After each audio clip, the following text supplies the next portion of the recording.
Allora, il parte 2, part number 2. So, our map, which is two sections, l'ora e il tempo, we are opening in il tempo section and going to talk about the weather in Italian. So, how do we ask what's the weather like? There are two ways about it. So, che tempo fa e come è il tempo? So, come è il tempo? Or che tempo fa? Allora, so we love talking about weather, the same as Italians. They always talk about weather. So this map is a lifesaver for you to carry it with you everywhere you go in your pocket. Allora, andiamo avanti.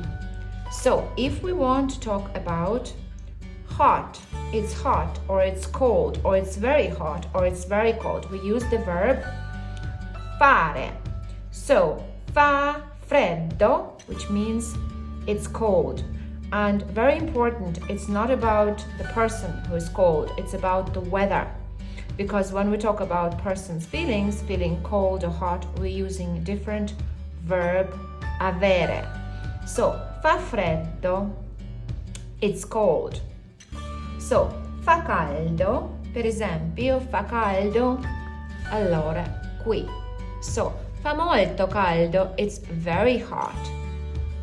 Allora, fa fresco, it's cool. So, this map is actually done so that students can connect the English words with Italian words, which helps them to understand, to associate the pictures. So as our memory is first of all visual memory, so this is a great aid to help you in your learning experience and your learning Italian. So if we look at this, che tempo fa? So if we want to say, let's say, it rains, so it's piove. Oh, it's dry, è secco. So here we're not using il verbo fare, we're actually using il verbo essere. So it's the third form and it is dry, è secco. È variabile. So variabile, which means it's changeable. It's changeable. Right, we move forward. So it's hot, fa caldo. C'è vento. So c'è vento, it's windy. So here we're using another structure, c'è vento.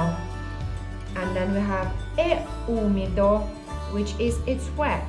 So as you can see, when we talk about weather, we can use three structures using the verb, il verbo fare, so fa freddo, fa fresco, and then fa caldo, fa molto caldo. Then we use the structure c'è, which is esserci. So c'è la neve, per esempio, which is foggy, per esempio, or c'è vento, it's windy, or c'è il temporale, it's stormy. And then there is a third one, which is essere without ci, per esempio, è secco, or è variabile, or è umido. So three structures. But there is another one, which is, per esempio, si gela. Si gela is freezing. So we're using it with the particle si. We just have to remember this is the way, the idiomatic expression that Italians use. So if we talk about the winter, summer, spring, and autumn, we're using inverno. Yes, hai ragione, it's winter.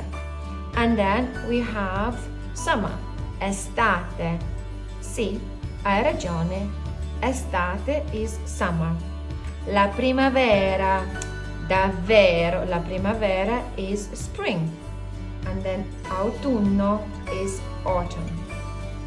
If you want to say it rains every day, to rain, the verb to rain is piovere. So it rains, piove. Per esempio, it rains all the time in Ireland.